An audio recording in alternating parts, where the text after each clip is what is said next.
से ऊपर फंक्शन करें। 60 तो वो है जो हमारा पढ़ा हुआ है, इसलिए हम क्विक आगे बढ़ेंगे, बाकी 10 से ज़्यादा को कवर अप करने की कोशिश करेंगे। सो नाउ रहने दीजिए, उसको रहने दीजिए। हाँ, सबसे पहले हम क्विकली चलते हैं विदाउट रेफरेंस फंक्शन पे। कोई बात नहीं। तो सबसे पहले हम 6 फंक्शंस पढ़ेंगे जिसको हम लोग बोलते हैं without reference function. Without reference के अंदर 6 फंक्शंस में है today, now, by, row, column and rand, जिसमें टुडे का मतलब होता है करेंट डेट, नाउ का मतलब होता है current date with the time, pi में you will get the pi की वैल्यू 3.14। रो क्या करता है? रो करेंट सेल का रो नंबर बताता है, और कॉलम क्या करता है? करेंट सेल का कॉलम नंबर बताता है। रैंड 0 से 1 के बीच में रैंडमली नंबर जनरेट करता है। गुड। देखिए ये दोनों के बारे में थोड़ा और समझिए। अब जब रिवीजन मोड में है तो थोड़ा और इसको समझते हैं। ये 2 ऐसे फंक्शन है जो विथ में भी आता है और विदाउट में भी आता है। अभी तक तो हमने इसको विदाउट यूज किया है। We can use this function in with category also. कैसे? कि अगर मेरे को पता करना है कि ये जो सेल है येलो वाला, इस सेल का रो नंबर क्या है, तो रो एक ऐसा फंक्शन है जो विदाउट में करंट सेल का देता है, दिस इज 5th। बट अगर आप रो ऑफ, देखो ये रेफरेंस मांग रहा है, अगर आप रेफरेंस देते हो तो this will work as a with reference kind of. उसके बाद कॉलम एक ऐसा फंक्शन है जो विदाउट रेफरेंस के साथ साथ आपको विथ रेफरेंस भी कॉलम नंबर क्या मिलेगा? 2 मिलेगा। इंस्टेड ऑफ की 1 2 3 4 5 6 आपको 2 मिल रहा है क्योंकि आपने रेफरेंस किसी और सेल का दिया है। तो ये 2 ऐसे फंक्शन है जो विदाउट में भी चलता है और विथ में भी चलता है। फिर आ जाती है विथ रेफरेंस की बारी। विथ रेफरेंस की बारी, जब विथ रेफरेंस की बारी आती है तो सबसे पहले इसमें आप पढ़ते हैं रैंड बिटवीन, क्योंकि रैंडमली आपको डेटा की जरूरत पड़ेगी डमी डेटा क्रिएट करने के लिए, जहां पे रैंड बिटवीन एक ऐसा फंक्शन है जिसमें 2 पॉइंट आपको देना पड़ता है, bottom limit and top limit, and you will get a value, and ये वैल्यू के बाद you can just drag and you can create thousands of data. ठीक है। Now come to sum, max, mean, average और product. इसी series में अगर आप याद रखेंगे तो 70 80 क्या 100 200 फंक्शन भी हो जाएगा तो आपको दिक्कत नहीं आएगी। सो यहाँ पे सारे चूंकि रेफरेंस के फंक्शन है तो हमें एक छोटा सा एक डेटा चाहिए। जैसे हमें सब्जेक्ट वाइज मान ले मार्क्स है हमारे पास, 3 ही सब्जेक्ट ले लेते हैं, फिजिक्स केमिस्ट्री मैथ। अब 3 या 4 ले लो, तो चारों सब्जेक्ट के यहाँ पे कुछ मार्क्स हमने रैंडमली भर दिया है इसमें। एक हमारे पास रियलिस्टिक भी डेटा हो सकता है ये, या रैंडम हाइपोथेटिकल डेटा भी हो सकता है हमारे पास। सो नाउ सम कहता है कि जो रेंज आप सेलेक्ट कर रहे हो उस रेंज में जितनी न्यूमेरिकल वैल्यू है उसका सम आ जाएगा। मैक्स कहता है कि इस रेंज में से जो सबसे हाईएस्ट वैल्यू है वो हमें मिल जाता है। मीन कहता है इस रेंज में जो सबसे मिनिमम वैल्यू है वो हमें मिल जाता है। एवरेज कहता है कि जो नंबर है उसके एवरेज निकल के आ जाएगा। और प्रोडक्ट कहता है कि इसकी मल्टीप्लिकेशन आपको मिल जाएगी। कोशिश भी आपको यही करना चाहिए कि जिस दिन आप फ्री रहते हो, लाइक सैटरडे या संडे या फ्राइडे, तो टुडे से शुरू करो और जितना पढ़ो सब एक बार टाइप कर जाओ बोल के। जैसे मैं बोल के कर रहा हूँ वैसे सोचो कि आप किसी को पढ़ा रहे हो, मतलब आपकी ही आवाज आपके कान में जाना चाहिए। This is called technique. तब आप एक्सप्लेन कर पाओगे किसी को। आप एक्सप्लेन नहीं कर पाते क्योंकि एंटर कर दोगे कुछ तो आएगा, क्या आया यही नहीं पता। आप इक्वल्स टू रेंज डाला, कुछ तो आया, लेकिन आप बोलते नहीं हो। यही कमी हो जाती है हमारी एक्सप्लेनेशन में। इवन आप प्रैक्टिस भी कर रहे हो तो always you have to start with the today and go up to जहां तक लास्ट जा सकता है, बोल के, जैसे अभी हम बिल्कुल बोल के कर रहे हैं। तो इसी सीरीज में हम 5 फंक्शन और करते हैं। Count, count A, count blank, rows and columns. Count कहता है कि जो रेंज आपने सेलेक्ट करी उसमें से न्यूमेरिकल वैल्यू को काउंट करता है, बट नंबर के साथ साथ अगर कहीं डेट हो या टाइम हो तो उसको भी काउंट करेगा। कुछ हमने एक डेट लिखी तो डेट को भी ये काउंट कर रहा है, अगर हमने कोई टाइम लिखा है तो ये टाइम को भी काउंट कर रहा है। So count means it counts number, date and time. Count A कहता है कि हम सब कुछ काउंट करेंगे एक्सेप्ट ब्लैंक सेल। अगर इस रेंज की बात करें तो अभी फिलहाल कोई भी ब्लैंक, क्या मैंने काउंट ए दिया था। काउंट ए कहता है कि it counts all except blank cell. अगर अभी एक भी ब्लैंक नहीं था, 10 था, एक ब्लैंक कर दिया, एक और ब्लैंक कर दिया, तो इस तरीके से ब्लैंक सेल को काउंट करता है। काउंट ब्लैंक, एक रेंज में जितनी सेल ब्लैंक है वो आपको आउटपुट मिलेगा। रोज कहता है कि गिवन एरे, एरे मतलब डेटा, जो डेटा आपने सेलेक्ट किया इस डेटा में कितने रोज हैं वो हमें रिटर्न करेगा। सेम उसी तरह से होता है कॉलम्स, जो एक डेटा में कितने कॉलम्स हैं वो हमें पता चलेगा। थोड़ा और बढ़ते हैं आगे। इस बार टेक्स्ट फंक्शन पे हम अपर, लोअर और प्रॉपर की बात करें कि सम टाइम कुछ डेटा आपको टेक्स्ट से रिलेटेड कुछ गलती हो सकती है, जैसे BRAJESH, ANAND। इसके स्पेल में कोई मिस्टेक नहीं है, but there is a mistake in case. Case को ठीक करने के लिए अपर एक ऐसा फंक्शन है जो आपके हर एक कैरेक्टर को कैपिटल में कन्वर्ट कर देता है, लोअर हर एक को स्मॉल में कन्वर्ट कर देता है, प्रॉपर हर एक वर्ड के फर्स्ट लेटर, हर एक वर्ड के फर्स्ट लेटर को कैपिटल और रेस्ट को स्मॉल करता है। एक हमने फंक्शन पढ़ा था लेन। अगर मैं लेन बोलूं तो किसी भी सेल में कितने कैरेक्टर हैं इंक्लूडिंग स्पेस या स्पेशल कैरेक्टर, उसको टोटल नंबर ऑफ लेंथ बताता था। इस तरीके से देखें तो वैसे तो ये 21 है, अगर इस दोनों को और जोड़ते हो तो 23 हो गया। अगर समझ के चलें तो विदाउट में भी है और विथ में भी है, तो इसको 2 काउंट करते हो तो 21 है, 4 काउंट करते हो तो 23 है। सो मिशन 70 में 23 तो हमारे हो गए। अब थोड़ा सा चलते हैं, 10 फंक्शन करेंगे हम लोग। इस वाले में 10 फंक्शन करेंगे डेट एंड टाइम से रिलेटेड, बिल्कुल सीरीज में चल रहे हैं। तो डेट एंड टाइम, अभी हम किसी भी तरह का इम्प्लीमेंटेशन या फॉर्मूला क्रिएशन की बात नहीं कर रहे हैं, अभी सिर्फ हम चल रहे हैं फंक्शन, राइट। सो एक फंक्शन हमने पढ़ा था टुडे, जिससे कि हमें करेंट डेट मिल जाता था, और एक नाउ जिससे डेट एंड टाइम मिल जाता था। चूंकि ये दोनों को हमने इसमें कवर अप किया इसलिए इसको काउंट नहीं कर रहे हैं, लेकिन हमें इसकी जरूरत पड़ेगी अगले फंक्शंस के लिए, रेफरेंस वाले फंक्शन। So we have 3 functions, day, month और ईयर। तो डे, मंथ, ईयर क्या कहता है कि किसी भी डेट में से डे वाले पार्ट को सेग्रीगेट करता है। मंथ फंक्शन क्या करता है, किसी भी डेट में से मंथ वाले पार्ट को सेग्रीगेट करता है, और ईयर क्या कहता है, किसी भी डेट में से ईयर वाले पार्ट को सेग्रीगेट करता है। The same way hour, minute और सेकेंड। अगर हम लोग बात करें आर के बारे में तो एक टाइम में से, इस बार क्या बोलेंगे, टाइम में से आर को सेग्रीगेट करता है। मिनट हमें इसमें से मिनट वाले पार्ट को सेग्रीगेट करता है, और सेकेंड इसमें से सेकेंड वाले पार्ट को सेग्रीगेट करता है। नाउ कम टू वीक, नम और वीक डे। हमें पता है कि एक साल में 52 वीक्स होते हैं।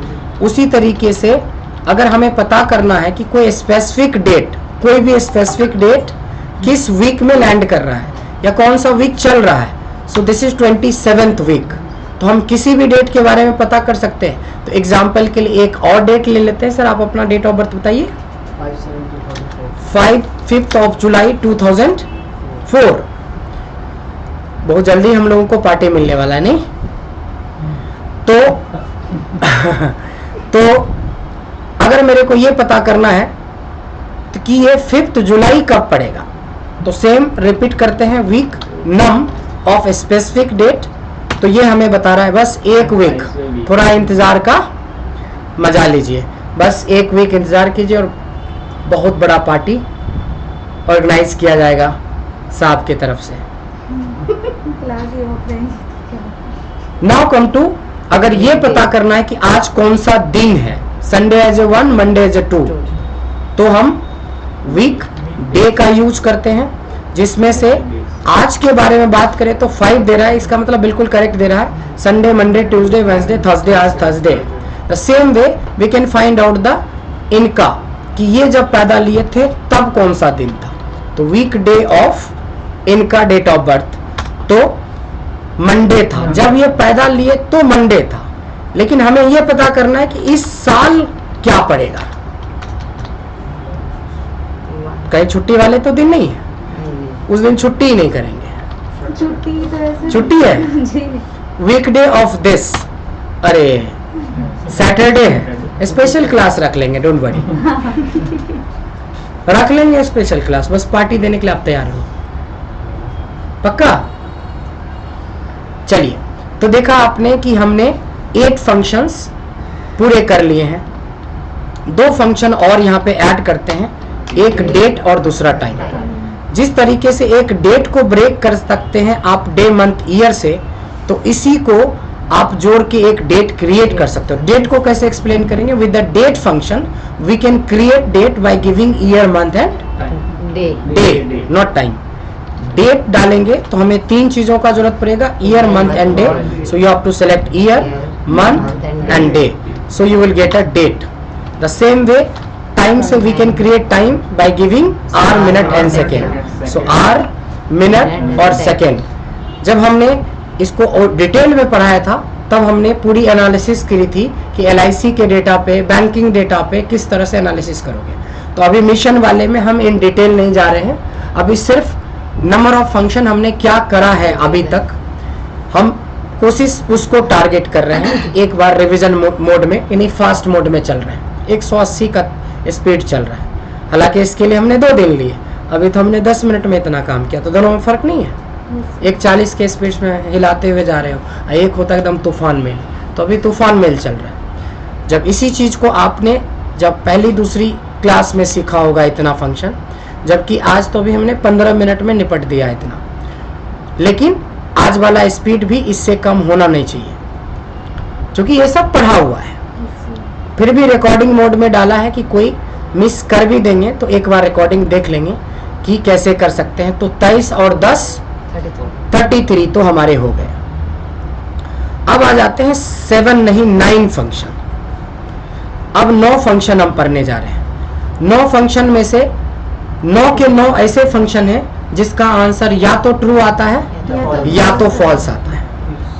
सबसे पहले इज वाले सारे, तो is number, is text, is odd, is even, is error और is blank.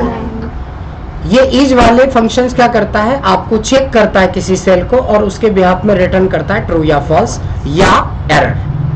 True false major है, but sometime you will get error due to some syntax error और may be reference error.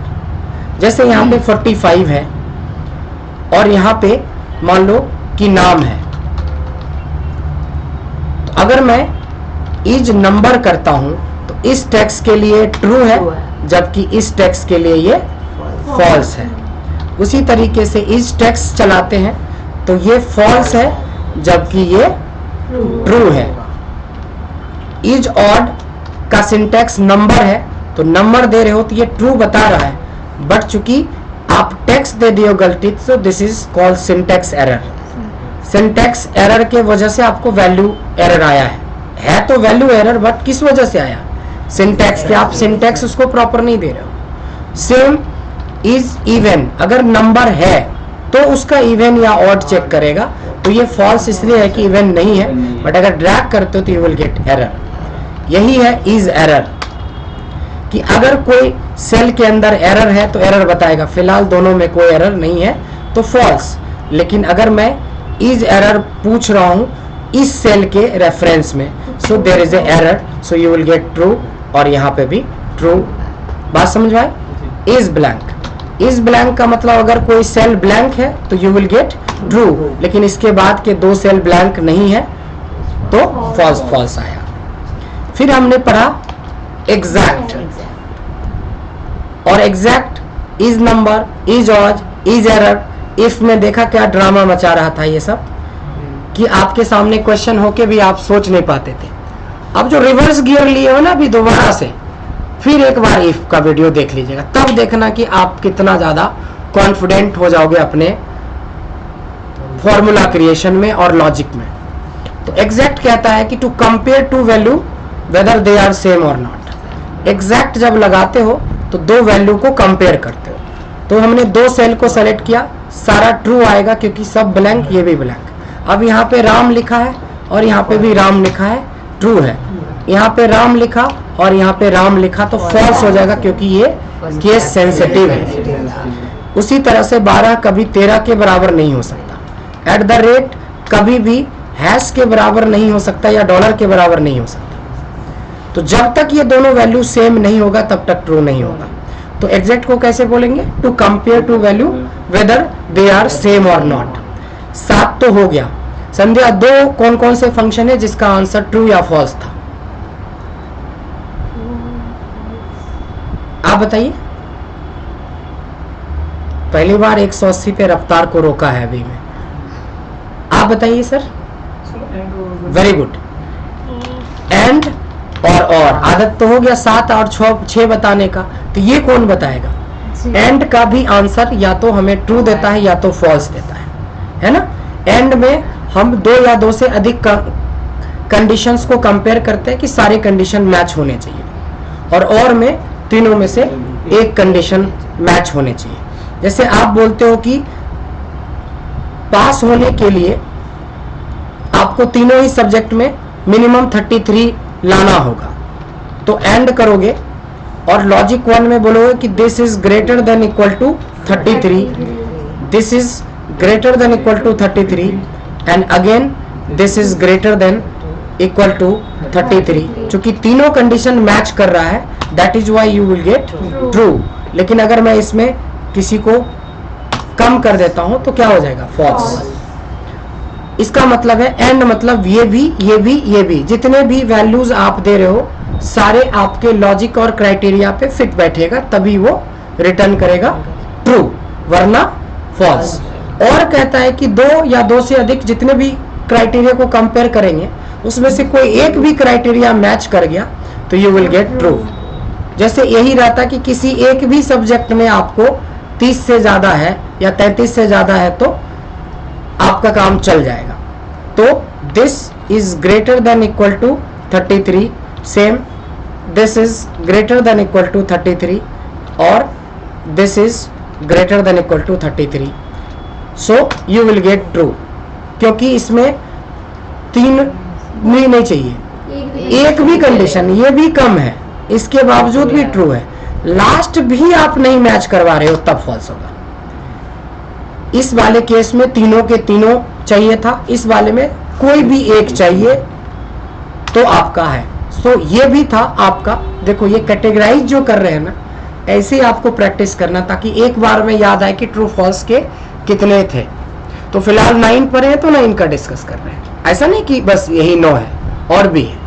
But अभी हम date and time में हमने 20 function पढ़े हैं, but अभी मैंने 10 ही उठाया, एकदम बिल्कुल बेसिक वाला। 23 फंक्शन। तो क्या हो गया, ये कितने हो गए? चूंकि एंड और का यहाँ चर्चा हो रहा है और लास्ट ही क्लास हमारा था if, nested if, mixed if, तो और इफ, एरर और एंड और ये 6 था ना। तो इसके बारे में अब डिस्कस फिलहाल नहीं करते क्योंकि इसके लिए स्पेशली पिछले 2 दिन से लगे हुए हैं, तो फिर से अभी बताने का मतलब अच्छा नहीं है। बट काउंटिंग में आएगा 4 और, लेकिन ये ट्रू फॉल्स वाले नहीं है, ये अलग है, इसलिए इसको अलग ही सीट पे डाल देते हैं। इसके हो गए हमारे पास 4, तो कितने हो गए? 23, 10, 33, 10, 43, 42 और 4, 46। अब हम डेट एंड टाइम को कंटिन्यू कर लेते हैं, तो डेट एंड टाइम वाले पे ही कर लेते हैं, मतलब इसको 20 कर देते हैं। अब इसको कंटिन्यू करते हैं। 20 करने के लिए हमें 10 फंक्शन की जरूरत पड़ेगी, और एक था डेज, एक था नेटवर्क डेज, एक था नेटवर्क डेज .intl इंटरनेशनल। ये तीनों का यूज हमने किस पर्पस के लिए किया था? Number of working days calculate करने के लिए। अगर ये आपकी डेट ऑफ ज्वाइनिंग है और ये आपकी लास्ट डेट ऑफ वर्किंग है, तो मैंने क्या बोला था कि इस डेट को भी इंक्लूड करता है। और डेज वाले केस में किसी तरह का कोई भी ऑफ नहीं होगा। तब कैसे कैलकुलेट करोगे? डेज के अंदर एंड डेट और कॉमा स्टार्ट डेट, तो ये दोनों डेट तो डालो। तो अगर किसी ने 11th of Jan 2023 को ज्वाइन करा and still till date he is working, तो आज भी ये वर्किंग है, तो आज भी कैलकुलेट होगा। तो 904 आया। बट क्या बोला था मैंने इसमें एक कॉन्सेप्ट की, चूंकि ये वर्किंग है तो +1 आएगा। Very good. बट जैसे ही +1 करते तो ये डेट शो करने लगता है, तो आपको इसको जनरल या नंबर में कन्वर्ट कर लेना चाहिए। नाउ कम टू वैसे बंदे जिनका सैटरडे और संडे फिक्स्ड ऑफ है, उसके लिए है नेटवर्क डेज। नेटवर्क डेज में start date comma end date comma holidays होता है जो ऑप्शनल है, वो हमने छोड़ दिया। तो ये क्या दिया कि इन दोनों डेट के बीच में सैटरडे संडे को माइनस करके, फिर एक बोला कि हम अपनी ऑफ को कस्टमाइज कर सकते हैं। तो कस्टमाइज करने का मतलब अलग अलग कंपनी के अलग अलग रूल होते हैं, जिसमें स्टार्ट डेट लेते हैं, एंड डेट लेते हैं, और आपकी कंपनी चेक करो कि आपको किस दिन ऑफ देती है। इंडिया में बड़ी कॉमन है संडे। कोई मंडे है तो 12 करो, फ्राइडे है तो 16 करिए। ये देखिए 16, तो मैं 16 कर देता हूँ। अरेबियन कंट्रीज में ये बड़ी कॉमन है।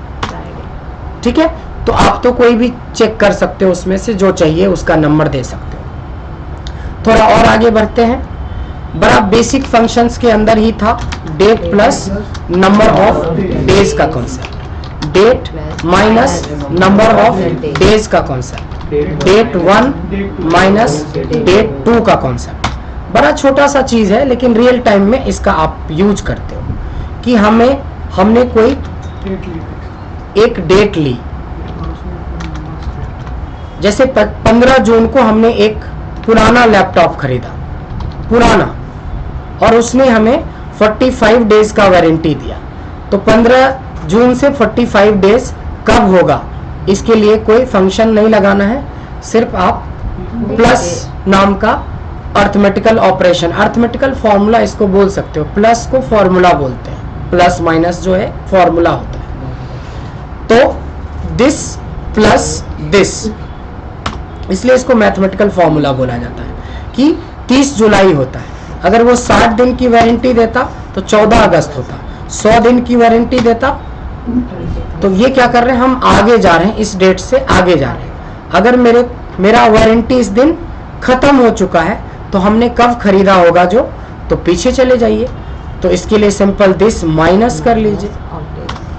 ठीक है, तो 7th of मार्च को हमने खरीदा होगा, तब जाके 15 जून को 100 दिन पूरा हो गया होगा। एक होता है 2 डेट के बीच में डिफरेंस निकालना, इस डेट से लेके आज के डेट में क्या डिफरेंस है अगर मेरे को निकालना है। तो फर्स्ट डेट का मतलब होता है हमेशा करंट डेट, और लास्ट डेट का मतलब होता है हमेशा प्रीवियस डेट। तो आज के डेट में और 15 जून में 18 दिन हो गए, 18 डेज हो चुके हैं। So this is the date difference between 2 dates. जैसे ये आज की डेट है ये वाली, और यहाँ पे किसी का डेट ऑफ बर्थ डाल देते हैं। बताइए संध्या। 6 ऑफ जून 2003। तो आज के डेट में ये मैडम 8063 दिन की हो गई, 8063 डेज की हो गई। तो इस तरीके से भी हम डेट 1 और डेट 2 का कैलकुलेशन कर सकते हैं, 2 डेट के बीच में कितना डिफरेंस है, इसके लिए आप इसका यूज करते हैं। इसके बाद आती है बारी ई डेट की और ईओ मंथ की। ई डेट क्या करता है आप बताएं? ई डेट क्या करता है? ई डेट जिस डेट की हम सेल, फॉर एग्जांपल अगर हम ई डेट में से सेम डे कुछ परचेज करते हैं तो हम उसमें जितने मंथ क्रिएट करना चाहे 4 मंथ 3 मंथ, वो सेम डेट ही। Very good.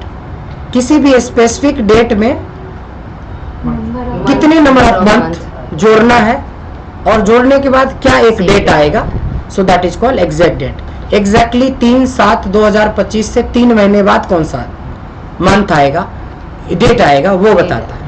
तो ई डेट जब आप लगाते हो तो इसके सिंटेक्स में स्टार्ट डेट मांगता है और कॉमा मंथ्स मांगता है, but still you will get a number. तो यहाँ पे इसको जनरल से डेट फॉर्मेट में करेंगे ताकि आपको प्रॉपर पता चले। अब 3 महीना तो कोई भी जोड़ देगा कि जुलाई चल रहा है तो जुलाई के बाद अगस्त सितंबर अक्टूबर आएगा, बस 13 महीने जोड़ो, 12 महीने जोड़ो, 19 महीने जोड़ो, 27 महीने जोड़ो, 21 महीने जोड़ो। 100 महीने का आपने लोन लिया है, 100 महीने तक लोन चलेगा तो कब आपका लोन फ्री हो जाएगा। आपने घर की ईएमआई में 21 ईएमआई बनवाई है तो 21 ईएमआई 21वां ईएमआई कब जाएगा आपका लास्ट। तो बैंकिंग से लेके हर तरह का यहाँ पे एनालिसिस कर सकते हो। इसी के साथ एक होता है E O month, MONTH, E O month. E O month भी किसी डेट में नंबर ऑफ मंथ ही जोड़ता है, बट उस स्पेसिफिक डेट का आखिरी डेट दिखाता है। नहीं, ईओ मंथ में स्टार्ट डेट ये हो गया, एंड मंथ ये हो गया, रिटर्न ये नंबर में देता है, इसको भी फॉर्मेट चेंज कर सकते हो, देखो यहाँ से भी कर सकते हो। तो इसमें एग्जैक्टली 21 महीने के बाद होता है, बट ये उस मंथ की आखिरी डेट रिटर्न करता है। तो आप देखेंगे कि इसमें हमारा 20 का टारगेट था, 18 हो गया, सिर्फ 2 बच गया, जिसमें से एक है डेटेड इफ। डेटेड इफ एक बहुत बेहतरीन फंक्शन है और बेहतरीन इसलिए भी है कि आपको इसका सिंटेक्स नहीं दिखता है, इसका सिंटेक्स सिर्फ याद रखना ही सोल्यूशन है। तो बताइए डेटेड इफ में सर कहाँ खो गए? डेटेड इफ का क्या सिंटेक्स होता है? हाँ, पहली बार तो कुछ पूछ रहा हूं। यही चीजें रिवीजन में काम आता है, बट कितना भी बार रिवीजन कर दो आप खुद नहीं एक्टिव मोड में आएंगे। डेटेड इफ मैंने पढ़ा नहीं सर, नहीं टेक्स्ट पढ़ा नहीं डेटेड इफ पढ़ा सर। अच्छा, अभी पढ़ लीजिए फिर। आप सर बताइए सर। मैंने भी नहीं किया। क्या बात है, आप बताइए। स्टार्ट डेट, एंड डेट और फॉर्मेट। Very good. देखो डेटेड इफ में सबसे बड़ी बीमारी क्या है कि ये आपको सिंटेक्स नहीं देता है, ये याद ही रखना पड़ेगा। तो that is start date, comma end date and comma format. तो ये तो समझ में आ गया कि 2 डेट चाहिए और एक फॉर्मेट चाहिए। तो डेटेड इफ का मतलब था डेट डिफरेंस, 2 डेट के बीच में डिफरेंस निकालना, बट ये फॉर्मेट कहता है कि आप डिफरेंट फॉर्मेट में निकाल सकते हो। टोटल नंबर ऑफ डेज के फॉर्मेट में निकाल सकते हो, टोटल नंबर ऑफ मंथ के फॉर्मेट में निकाल सकते हो, टोटल नंबर ऑफ ईयर के, ईयर मंथ के और मंथ डे के फॉर्मेट में निकाल सकते हो। इसके लिए आपको 2 डेट की जरूरत पड़ेगी। एक डेट पहला हो सकता है कोई भी डेट ऑफ बर्थ, एक आखिरी ले लेते हैं कि अगर आप अभी तक चल रहे हो तो आज का डेट ले लो। आप अपना डेट ऑफ बर्थ बताइए। 3rd of August 98। 3rd of August 1998 और ये हो गया टुडे। इसको ऊपर में टुडे लिख देते हैं, ठीक है। अगर मैं कैलकुलेट करूं कि ये कितने डेज की हैं, तो dated if start date, but देखिए थोड़ा सा ट्रिक बता रहा हूं। स्टार्ट डेट को फ्रीज कर दिया, F4 से फ्रीज होता है। जब वी लुकअप पढ़ेंगे तो इसका पूरा कॉन्सेप्ट समझेंगे। और एंड डेट को भी फ्रीज कर दिया, कॉमा फॉर्मेट को फ्रीज नहीं करेंगे। फ्रीज का नहीं करने का मतलब जब नीचे ले जाए तो ये M पकड़े, फ्रीज कर दोगे तो ये हर बार देखो फ्रीज भी कर देते हैं, तो हर बार एक ही आंसर आएगा। मतलब इसका फॉर्मेट आप चेंज कर ही नहीं रहे हो। मैंने बोला ये मेरा हर बार फॉर्मूला लगाने के लिए, फंक्शन लगाने के लिए सेम रहेगा, ये भी सेम रहेगा, बट ये बदलेगा। तो जो बदलेगा उसको फ्री रखेंगे, मतलब नॉर्मल, जैसे सिंपल V2, ताकि जब वो नीचे जाए तो इस बार ये बदल के ये उठा ले। ये वाला कॉन्सेप्ट आपको VLOOKUP में बहुत अच्छे से समझाएंगे। बट देखिए आज भी 3 तारीख है, इसलिए इस मैडम का पूरा हिस्ट्री निकल गया कि ये 9831 दिन की हैं महीने की बात करें तो 323 महीने की हो आप। अगर साल बोले तो क्वार्टर सेंचुरी लगा चुकी हैं, 25 खत्म होके 26 भी चल रहा है, 26 भी खत्म हो गया, 27वां चल रहा है, तो 26 साल की है। बट क्या आप 26 साल की? नहीं, 26 साल 11 महीने, बहुत जल्दी आने वाला है, अगस्त। हमको लगता है एक्सेल वाले बैच में ही बर्थडे सेलिब्रेट करना पड़ेगा, नहीं थोड़ा पार्टी के लिए इकट्ठा रखिएगा। 2 पार्टी देखो मिल गया अभी डेट एंड टाइम में। सर उस दिन ऑफ है, हैं? संडे है उस दिन। अरे हम क्लास रख लेंगे, खाली बताओ तो सही डेट। पता है ना कि हम बहुत बेरोजगार आदमी हैं, जिस दिन बोलोगे उसी दिन हम आ जाएंगे, ठीक? सर दोनों का डिफरेंस लेंगे तो वो तो मैच हो जाएगा ना 983 में। ये वाले? हाँ हाँ बिल्कुल, इसको माइनस कर देंगे इससे ही, है ना? राइट। तो ये रहा ना। सेम आएगा। इसके अलावा डेज फंक्शन चूंकि वर्किंग नहीं है ये, तो भी ये देगा। एंड डेट ये हो गया और स्टार्ट डेट ये हो गया। मतलब एक नहीं 3 मेथड है जिससे total number of days between 2 dates निकालते हैं। तो बिटवीन वाले कॉन्सेप्ट में एक दिन माइनस दिखता है, लेकिन वर्किंग वाले कंडीशन में हम लास्ट डेट को वर्किंग मांगते हैं, इसलिए वो +1 करना पड़ता है हमें। बट तीनों के केस में आप, बट देखो 3 मेथड से नंबर ऑफ डेज निकाल सकते हो, बट एक ही मेथड है जिससे नंबर ऑफ मंथ निकाल सकते हो, एक ही मेथड है जिससे नंबर ऑफ ईयर निकाल सकते हैं, एक ही मेथड है जिससे रिमेनिंग मंथ और रिमेनिंग डेज निकाल सकते हैं। All done. आखिरी आ जाता है टेक्स की बारी। टेक्स एक ऐसा फंक्शन है जो किसी वैल्यू को टेक्स वैल्यू में कन्वर्ट करके देता है। स्पेशली ये डेट एंड टाइम फंक्शन के लिए एप्लीकेबल है। फिलहाल अगर आप टेक्स्ट डालते हो तो वैल्यू मांगता है और कोमा फॉर्मेट टेक्स्ट मांगता है, तो दोनों ही आपकी समझ से बाहर है। तो समझना पड़ेगा कि वैल्यू का मतलब होता है एनी डेट, और फॉर्मेट इसके भी होते हैं, बट इसके format double D, triple D, 4 time D, ऐसे सिंपल डी भी होता है, सिंपल एम भी होता है, बट वो सब कॉमन नहीं है, इसलिए अनकॉमन को नहीं ले रहा हूँ, सॉरी कॉमन वाले को ले रहा हूँ। जो अनकॉमन ज्यादा यूजफुल नहीं है वो छोड़ रहे हैं। उसी तरह से double M, triple M, 4 time M, double Y, triple Y, 4 time Y. इस केस में आपको किसी 2 डेट की जरूरत नहीं पड़ती है, किसी एक ही डेट की जरूरत पड़ती है। तो कोई भी एक डेट हम ले सकते हैं, जैसे हमने ले लिया 15 अगस्त 1947, 15 अगस्त 1947। अब सोचो कि अगर हम टेक्स्ट फंक्शन को लगाएंगे तो कम से कम 12 कितना बार 9 बार लगाना पड़ेगा। तो वही वाला लॉजिक लगा देते हैं, फ्रीज वाला।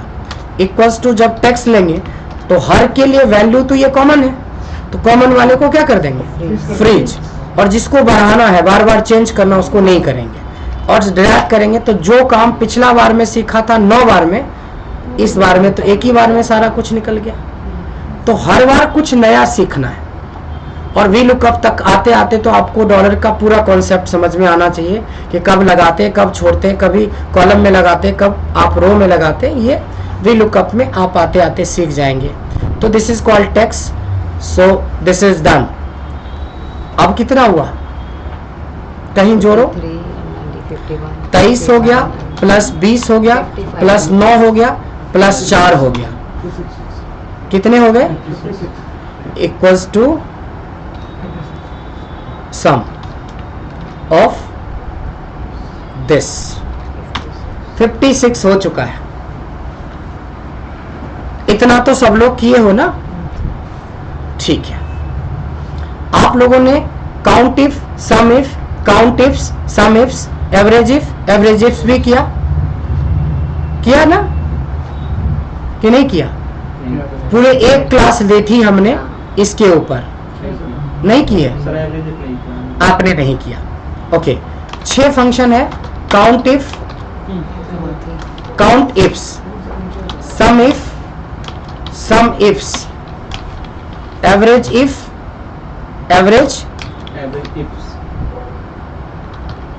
इफ्स। तो ये 6 फंक्शन है।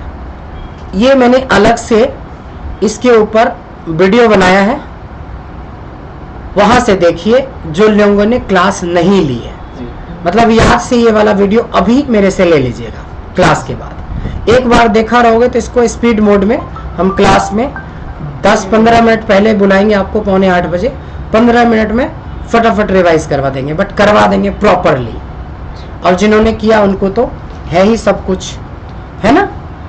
तो ये 6 का अगर रिवीजन या फास्ट मोड करें तो फास्ट मोड में देखते हैं कि मेरे पास यहाँ पे नेम का कॉलम है, कि मेरे पास एक नेम का कॉलम है और यहाँ पे सिटी का कॉलम है। क्या कॉलम है? सिटी का कॉलम है। पहला नेम का कॉलम था और दूसरा सिटी का कॉलम है और तीसरा सेल्स का कॉलम है, सेल्स अमाउंट। इसमें फटाफट से एक डेटा बना रहे हैं, देखो डेटा भी बना रहे हैं, सब कुछ कर रहे हैं, तब भी पर देखना हम लोग अपने उस मिशन तक लगभग पहुंच जाएंगे। ठीक है, अब इस डेटा को, इसके ऊपर हमने पूरी 1 घंटे का क्लास दिया है, बट चूंकि अभी फास्ट मोड में चल रहे हैं तो अभी थोड़ा समझ लो, बाकी उस वीडियो को देखना। अगर हमारे पास एक कंडीशन है तो काउंट इफ का यूज होगा, एक से ज्यादा कंडीशन है तो काउंट इफ्स का यूज होगा। जैसे किसी ने आपसे पूछा कि भाई इस डेटा में ब्रजेस कितनी बार है, ध्यान दीजिएगा, 2 लोग पहली बार देख रहे हो कि count if range comma criteria. तो रेंज हमारा हो गया जहां ढूंढना है और क्राइटेरिया हो गया जिसको ढूंढना है, तो ये पता चल जाएगा कि ब्रजेश कितनी बार है। बट किसी ने पूछ लिया कि ब्रजेश ने पटना में कितनी बार सेल किया है, तो देखो ये पहला ब्रजेश ने पटना में सेल किया, बट अगला तो ब्रजेश ने जयपुर में सेल किया है, और आगे बढ़ के देखिए ब्रजेश ने मेरठ में सेल किया। क्वेश्चन है कि आप उसी को काउंट करो जिसमें नेम जो होना चाहिए क्या होना चाहिए? ब्रजेश, और सिटी क्या होना चाहिए? पटना। ये 2 कंडीशन को मैच करते हुए कितना है, तब आप काउंट इफ्स का यूज करें। काउंट इफ्स में पहली रेंज मतलब नेम, उसकी क्राइटेरिया ब्रजेश, फिर मांगता है दूसरी रेंज सिटी और उसकी क्राइटेरिया पटना, खत्म। तो 3 बार ऐसा है इस पूरे डेटा में, यानी कि ब्रजेश ने पटना में 3 बार सेल किया है, ये होता है। तो देखिए काउंट है ना ये, तो ये काउंटिंग करके दे रहा है। अब इसी बात को आप सम करवा सकते हो। सम मतलब कि ब्रजेश ने जो 20 बार सेल किया उसका सम चाहिए, तो जब जब ब्रजेश के सामने डेटा मिलेगा उसको सम करो, ये ऐसा क्वेश्चन। तब इसके लिए क्या लगेगा? सम इफ। सम इफ में पहले रेंज क्या आएगा, कोई बताएगा? डी नहीं, नेम। नेम है और उसकी क्राइटेरिया क्या है? ब्रजेश। और सम रेंज का मतलब होता है नंबर जिसको सम करना है। सेल्स हो, कॉस्ट हो, प्रॉफिट हो, लॉस हो, सैलरी हो, तो सम रेंज में ये डालते हैं। भूल तो गए ही हैं, अब जो नहीं पढ़े उसका तो छोड़ दो, जो पढ़े हैं वो भी तो भूल रहे हैं। आप पहले बोल रहे हो कि सेल्स लो। तो सिंटेक्स को याद रखने के लिए प्रैक्टिस की जरूरत पड़ेगी। अब आता है 2 कंडीशन की। हमें तो पता है कि ब्रजेश ने 3 ही बार पटना में सेल किया, तो जितना भी अमाउंट सेल किया होगा 3 बार में वो सम चाहिए। तो क्या यूज करेंगे? सम इफ्स। सम इफ में सम रेंज लास्ट में आता है और सम इफ्स में सम रेंज पहले आता है। तो रटना क्यों है, ये तो दिखा ही रहा है। तो सम रेंज क्या होगा इनमें से? सेल्स वाला। उसके बाद क्राइटेरिया रेंज 1 नेम, इसका ब्रजेश। फिर रेंज 2 सिटी, इसका पटना। ये क्विक मोड में है, बट इसके ऊपर जो चीज हम 5 मिनट में कर रहे हैं इसके लिए हमने 1 घंटे की क्लास लगाई थी। तो ऑब्वियसली कि वो वीडियो देखिए और 15 मिनट की एक्स्ट्रा क्लासेस कभी भी मंडे को या कहीं कल मन किया स्पेशल क्लास रखने का तो मैं रख सकता हूँ। मैं भी हो सकता है संडे को भी रख ले। आप लोग एकदम बिल्कुल रेडी मोड में रहना, अदर मोड में मत रहना कि सर छोड़ो ना, क्योंकि जितना ज़्यादा क्लास हो जाए उतना अच्छा रहेगा। रिवीजन में चूंकि तो मैं सब पढ़ाया हुआ चीज़ बताऊँ, तो आज की क्लास तो ऐसे गया ना, तो एक आध बीच में स्पेशल सेशन रख दें वीक में, तो हमारा रिदम बना रहेगा और इस बहाने पूरा एक बार रिवीजन हो जाएगा, ताकि बड़े फॉर्मूला जब बनाओगे तो वहाँ पे काम आएगा। एवरेज इफ की बात करते हैं। एवरेज इफ बोला कि ब्रजेश ने जो सेल किया है ना उसका एवरेज बताओ, यानी एक कंडीशन। तो रेंज नेम हो गया, क्राइटेरिया ब्रजेश हो गया और एवरेज रेंज सेल्स हुआ। इसका ये सिर्फ मतलब हुआ कि ब्रजेश ने जो सेल किया है उसका एवरेज क्या है। अब दूसरा क्वेश्चन है कि ब्रजेश ने जो पटना में सेल किया है उसका एवरेज बताओ। तो 2 या 2 से अधिक कंडीशन रहेगा तो एवरेज इफ्स लगा लीजिए। तो रेंज हो गया, एवरेज रेंज पहले चाहिए, तो एवरेज रेंज सेल्स हो गया, पहली रेंज नेम हो गया, उसमें क्राइटेरिया ब्रजेश हो गया, दूसरी रेंज सिटी हो गया और उसका क्राइटेरिया पटना हो गया। तो देखो ब्रजेश ने जो पटना में सेल किया उसका एवरेज ज्यादा है, और ब्रजेश ने जो ओवरऑल सेल किया है उसका एवरेज कम है। और ओवरऑल एवरेज क्या होता है? Simple average function, average of sales. Overall average है 529 रुपए, ब्रजेश का ओवरऑल एवरेज है 558 रुपए, और ब्रजेश का पटना में एवरेज है 717 रुपए। तीनों में फर्क समझ में आ रहा है? जो लोग पहली बार पढ़ रहे हो उसके लिए ये टफ है, क्योंकि अभी मैं पढ़ा नहीं रहा हूँ, एक तरह से जस्ट 180 के रफ्तार से बढ़ रहा हूँ। तो वो वाली वीडियो देख के आइए, तो हम 15 मिनट, मैक्सिमम 15 मिनट बहुत है, हो सकता है मेरी जरूरत भी ना पड़े, शायद मेरी जरूरत ना पड़े, लेकिन वो वीडियो मांग लीजिएगा आज ये वाला, ठीक है? जिन लोगों ने नहीं पढ़ा एकदम से याद से मांग लीजिएगा ये वाला वीडियो। तो ये रहा 6। तो अब हम पहुंच चुके हैं 6 और 62, अभी भी 3 मिनट है हमारे पास, 70 तो पहुंचा ही देंगे, ठीक है? 8 फंक्शन और पढ़ते हैं 70 के लिए, और रिकॉर्डिंग मोड में चल रहा है। सबसे बड़ी बात है कि इसकी लाइव क्लास रिकॉर्डिंग हो रही है। हम 8 फंक्शन में बहुत बेसिक फंक्शन ही करेंगे, जिसमें से एक फंक्शन है ट्रिम। ट्रिम क्या है? किसी भी सेंटेंस के अंदर अननेसेसरी स्पेस को हटाना। जैसे Ram is a good boy के अंदर सेंटेंस में कोई प्रॉब्लम नहीं है, बट अननेसेसरी स्पेस है, तो इसको ठीक करने के लिए क्या करेंगे? ट्रिम। ट्रिम एक ऐसा फंक्शन है जो हमारे अननेसेसरी स्पेस को हटाता है, रिमूव कर देता है, ठीक है? दूसरा है ABS, किसी भी नेगेटिव वैल्यू को, किसी भी नेगेटिव वैल्यू को पॉजिटिव करता है, और पॉजिटिव वैल्यू को पॉजिटिव ही रखता है। ABS में ऐसा नहीं उल्टा सोचना, नेगेटिव को पॉजिटिव और पॉजिटिव को पॉजिटिव ही रखता है, एब्सोल्यूट का मतलब ही होता है पॉजिटिव। चलिए आगे बढ़ते हैं। सर जब हम PMT का फॉर्मूला लगाते हैं तो उसमें सर हम ABS का फंक्शन यूज क्यों नहीं करते? करिए ना, मैं तो करता हूँ, आप देखो मेरा वीडियो मैंने किया हुआ है। सर एक क्वेश्चन है ट्रिम वाले फंक्शन को देख के, ये क्वेश्चन वाला रखे बाद में, क्योंकि अभी मिशन पूरा कर रहे हैं। एक बार डाउट वाला रखेंगे, जिसमें पूरे 1 घंटे खाली बात करेंगे हम लोग अपने अपने क्वेश्चंस के ऊपर। उसमें असाइनमेंट्स के क्वेश्चन आप पूछ सकते हो, कुछ नया लॉजिक आपके दिमाग में आया वो पूछ सकते हो, कुछ डाउट्स है वो पूछ सकते हो। ऑफिस के डाउट पूछ सकते हैं? बिल्कुल, ऑफिस का तो डाउट वेलकम है, पूरा ऑफिस का काम इधर ही निपट लेंगे हम, डोंट वरी। यहाँ तो बहुत सारे होशियार लोग आते कि एडमिशन ले लिया और सारा ऑफिस का सारा क्वेश्चन इधर ही डील कर लेता, डैशबोर्ड तक बना के गया और प्रमोशन भी ले गया। एक मेरा स्टूडेंट है, वो सारा ऑफिस का काम इधर ही करवा लिया मेरे से, प्रोजेक्ट, और करा तो अच्छा ही रहा, क्योंकि सब लोग रियल टाइम में डेटा में सीखा कि this is the data and I want this. तो मैंने उसको एकदम लाइव करवाया और उसको प्रमोशन मिला, तो सीधे 4 लाख का प्रमोशन मिला। 8 चौक 32,000 रुपये पर मंथ बढ़ गया। 7 लाख से सैलरी 10 लाख, 11.5 लाख के 10.5 लाख के आसपास हो गया एक झटके में। तो कुछ भी हो सकता है, नॉलेज रहेगा तो लाइए, अगर प्रमोशन चाहिए तो। ठीक है, आगे बढ़ते। 6 फंक्शन करके ही हम लोग छुट्टी करेंगे। 5 फंक्शन ऐसे हैं जो बहुत बेसिक है और थोड़ा यूज कम होता है, क्योंकि ये मैथमेटिकल फंक्शन है। एक है आपका इंटीजर, एक क्या है? इंटीजर। एक है मोड, एक है SQRT स्क्वायर रूट, एक है पावर, एक है फैक्ट। वैसे तो 5 ही हुआ, तो चलो 5 कर लेते हैं पहले। इंटीजर का मतलब होता है कि कभी भी कोई डेसिमल में वैल्यू है तो ये दशमलव से पहले वाले पार्ट को इंटीजर बोलते हैं और दशमलव के बाद वाले पार्ट को डेसिमल बोलते हैं। तो अगर आप INT लगाते हो तो ये दशमलव से पहले वाले पार्ट को ही लेगा, चाहे पॉइंट के बाद कुछ भी हो सबको छोड़ देगा। मोड का मतलब होता है रिमाइंडर। मोड का क्या मतलब होता है? Reminder, not reminder, reminder. कहता है किस नंबर को किस नंबर से डिवाइड करना है। मैंने बोला 15 को 15 से डिवाइड करो, कितना शेष बचेगा? 0।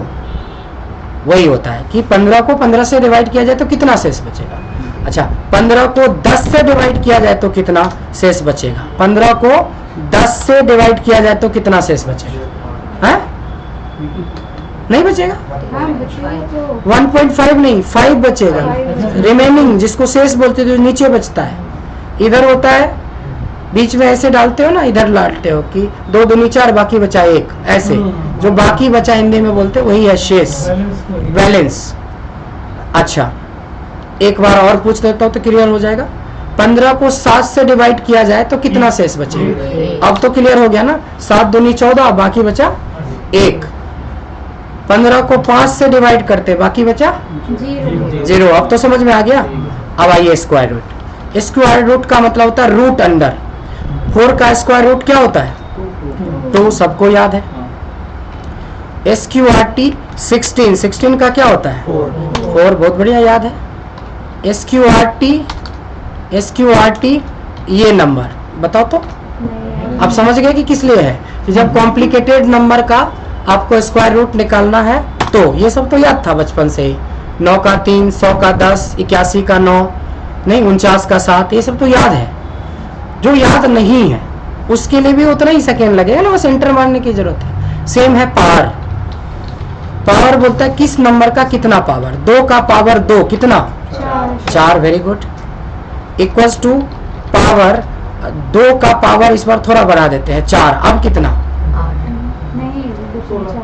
2 दूनी 4 दूनी 8 दूनी 16, 16। 2 दूनी 4, 4 दूनी 8, 8 दूनी 16, ये लो 16। सही है, कोई बात नहीं। अब बताओ, पावर 2 का पावर 20, 2 दूनी 4 दूनी 8 दूनी 16 दूनी 32 दूनी 34 दूनी 20 तक कितना? 10,48,576। मतलब ये कैसे याद है? इतना ही रोज होते हैं। ये देखो नीचे 10,48,576 है ना। ट्री की एक तीर से 2 निशाना हमने मारा। अगर आपसे कोई पूछेगा कि एक्सेल के सीट में कितने रोज होते हैं, अगर भूल गए 2 की पावर 20। 2 का पावर 20। एक और example, power 2 to the power 14 कितना? 16,384। ये क्यों? इतना ही कॉलम्स होते हैं। अगर भूल गए तो एक रास्ता और है पता करने का। ये जो ट्रायंगल है ना, इस पे रोकना अपने लेफ्ट बटन को। ये देखो, इतना R फॉर रोज, इतना कॉलम्स। 2 तरीका बता दिया, एक तीर से 2-3 निशाना। और तरीका बताऊं? नहीं। अरे आज तो पूजा नहीं है, आज आधा घंटा ज्यादा पढ़ते हैं, उसी का तो डर रहता है। नहीं, एक और पहले पढ़ लेते हैं, तब बात करेंगे आगे के लिए। फैक्ट। फैक्ट का मतलब होता है फैक्टोरियल निकालना, जो कि 6-7 क्लास में होता है। फैक्ट ऑफ 5 अगर करते हैं तो देखो 120 आया, बट ये कैसे आया ये नहीं पता। तो फैक्टोरियल का मतलब होता है जिस नंबर का फैक्टोरियल निकालते हैं उसको डिक्रीजिंग ऑर्डर में मल्टीप्लाई करो। 5 into 4 into 3 into 2 into 1। और फैक्टोरियल ऑफ 10 का मतलब हो गया 10 into 9 into 8 into तब तक 1 तक, तो इसको बोलते हैं फैक्टोरियल। तो हम पहुंच चुके हैं 7 पे। एक और करेंगे तो हो जाएगा, नहीं अभी नहीं करेंगे। एक और इंटरेस्टिंग चीज बताता हूं। अगर आपसे कोई पूछता है कि टोटल नंबर ऑफ रोज कितना होता है, तो क्या पूछा हमने? रोज पूछा। लगा दो ना रोज फंक्शन। किस लिए पढ़ा है? रोज करके किसी एक कॉलम को सेलेक्ट कर लो, इतना ही तो होता है। देखो ट्रिक कहां कहां आप लगा सकते हो लॉजिक। अगर किसी ने उल्टा पूछा कि कितने कॉलम्स होते हैं, कॉलम्स लगाओ और एक रो को सेलेक्ट कर लो, कोई एक रो को सेलेक्ट कर लो, तो इतने ही तो कॉलम्स होते हैं। और तरीका बताऊं? हाँ, इक्वल्स टू काउंट ब्लैंक करो और कोई ब्लैंक वाले कॉलम को सेलेक्ट करो जिसमें कुछ नहीं लिखा है, तो जितना है सब ब्लैंक है, तो 10,48,576 ब्लैंक है। उसी तरह से काउंट ब्लैंक करो और किसी ऐसे कॉलम को सेलेक्ट करो जिसमें कुछ नहीं लिखा है, तो 16,384। अब देखो कितने R&D, मतलब आपको 4 तरीके से सोचना है। एक तरीका स्ट्राइक कर गया ना इंटरव्यू में, बस हो गया आपका काम। अपॉइंटमेंट लेटर पे छप जाएगा ना, नहीं तो कॉल यू बैक तो है ही कि करण अर्जुन आएगा, लेकिन आपका कॉल नहीं आएगा कंपनी से। तो हम पहुंच चुके हैं 69 पे। पूजा गुड मॉर्निंग। पूजा आ गया। पूजा माइक ही काम नहीं कर रहा है। हाँ आया आया आया। Puja good morning. Good morning sir. हाँ चलिए, कम से कम बोले, जान में जान आया कि चलो सुन रहे थे ना आप कहानी पूरी। हाँ जी सर। हाँ चलो ठीक है, इतना देर से क्यों बोलो, डरा क्यों रहे हो? हाँ, ऐसे भी ऑनलाइन वाले लोग से हम ज्यादा डरते हैं नहीं। ये देखिए, अब एक फंक्शन और कर लेते हैं। एक तो कुछ भी कर सकते हैं, कुछ भी, इतना सारा दुनिया भर का है। वैसे हमने जो पढ़ा है वो लेफ्ट भी पढ़ा है, राइट भी पढ़ा है और मिड भी पढ़ा है। कहोगे दोबारा पढ़ाने तो पढ़ा देता हूँ। डॉक्टर ब्रजेश आनंद, डॉक्टर का डी कैपिटल कर देते हैं और ब्रजेश का बी कैपिटल कर देते हैं। हमने पढ़ा था लेफ्ट एक ऐसा फंक्शन है जो किसी सेल का लेफ्ट मोस्ट लेटर निकाल के देता है, लेकिन अगर आप चाहो तो नंबर ऑफ लेटर्स को बढ़ा सकते हो कि लेफ्ट से अगर हमें इस टेक्स्ट में से 2 कैरेक्टर चाहिए तो यहाँ पे 2 डालेंगे तो लेफ्ट से 2 निकल जाएगा। सिमिलरली राइट फंक्शन होता है कि एक डेटा में जाओगे और अगर आप कुछ नहीं बताते हो उसको, इसका मतलब ये राइट मोस्ट लेटर पिक करेगा। लेकिन मेरे को अगर निकालना है आनंद, तो राइट लगा के इस टेक्स्ट में से कितना करना पड़ेगा? 5। आनंद निकालना है, आनंद निकालना है। अब इस बार है कि मेरे को ब्रजेश निकालना है। आप बताइए तो ब्रजेश कैसे निकलेगा? मिड पढ़ा रखा है, equals to mid. Doctor Brajesh ji को सिलेक्ट करें। ब्रजेश जी को सिलेक्ट करेंगे। क्या देखो, इज्जत दे रही है, आनंद नहीं बोल रहे जी, ब्रजेश जी, क्या बात है। चलो कोई बात नहीं, अच्छी बात है। कमा 7। हाँ बस हो गया, वाह। ब्रैकेट ये लो, हो गया। नहीं क्या गलती करा है? थोड़ा सोचने तो दो, क्या गलती करा है? मैंने ये डॉक्टर काउंट किया, जो स्पेस नहीं, है उसे काउंट नहीं किया तो ना। करो ना काउंट। 4 आएगा सर। क्यों 4 क्यों आएगा? 4 एंड फिर 7 आएगा। हाँ अब तो समझ में आ गया ना। पहले स्टार्टिंग पोजीशन, ये कह रहा है कि स्टार्ट नंबर क्या है, तो 4 इसलिए है कि डॉक्टर का 2 एक स्पेस 3 चौथे नंबर पे भी आ रहा है, तो दिस इज 4। 7 मतलब number of character, so this is left right mid. अब तो 72 हो गया। हमने पढ़ा फाइंड और हमने पढ़ा सर्च। सब्स्टिट्यूट भी रह गया। सेंसिटिव केस पहले तो 2 तो करो। इक्वल्स टू फाइंड में अगर मैं ए करता हूं तो क्या आंसर आएगा? सर आप बताएं, क्या आंसर आएगा? क्या आएगी? गिनिए ना, छोटा सा डेटा है। 6 बिल्कुल करेक्ट। समझ में आ गया कि फाइंड उस लेटर को फाइंड करके नहीं देता है, उस लेटर की पोजीशन को देता है। ये याद रखना है आपको, ये याद रहेगा तभी आप एक में सोच पाओगे कि अगर कोई पोजीशन, कोई नंबर आउटपुट आ रहा है तो उसका क्या करना है।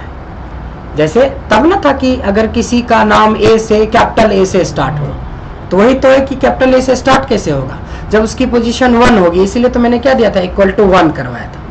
तो जब तक इसके सिंटेक्स का आउटपुट, जो आउटकम है, वो आपके माइंड सेट में नहीं बैठेगा, सिंटेक्स प्लस उसका आउटकम, तब जाके फॉर्मूला क्रिएट बनेगा। सर्च सेम है कि क्या सर्च करना चाहते हो, तो ए को सर्च करना चाहता हूं, कहां?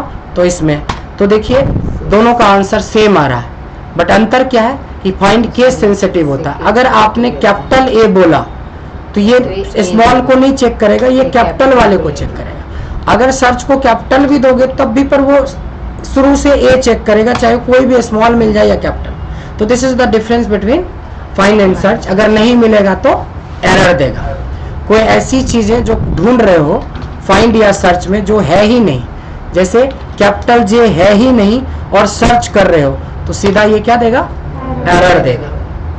तो 3 चीजें होती है, या तो उसकी पोजीशन देगा या तो एरर देगा। सर पोजीशन लेफ्ट से देता है? हाँ हमेशा लेफ्ट की तरफ से गिनता है, कुछ भी लेफ्ट की तरफ से। तो दिस वे अगर हम टोटल करें तो 12 और जोड़ दें अपने इसमें, तो अब 12 नहीं जोड़ेंगे, 4 ही जोड़ना है ना, 74 इतना ही रखे कि 75 करवा दे? 6 मिनट और बस। कौन 5 मिनट और बस। 5? अरे 11 मिनट ज्यादा हो गया, चूज वाला है। रहने दीजिए आप, कोई जल्दीबाजी नहीं है। एक दिन और करेंगे ना तो उस दिन एक ही घंटा में देखना 100 हो जाएगा, क्योंकि सब पढ़ा हुआ रहेगा। आज कुछ नया था, अभी हमें थोड़ा 5 मिनट लग गया था काउंट इफ समय, पढ़ा हुआ रहता तो शायद नहीं लगता। और इफ पढ़ाते तब तो ये 74 या 60 पे अटक जाते, अगर इफ वाला 5 पकड़ते, क्योंकि वो बड़ा चैप्टर है। तो बड़ा के लिए तो 3 दिन दिया ही था, इसलिए नहीं। तो चलिए इसको सेव कर देते हैं और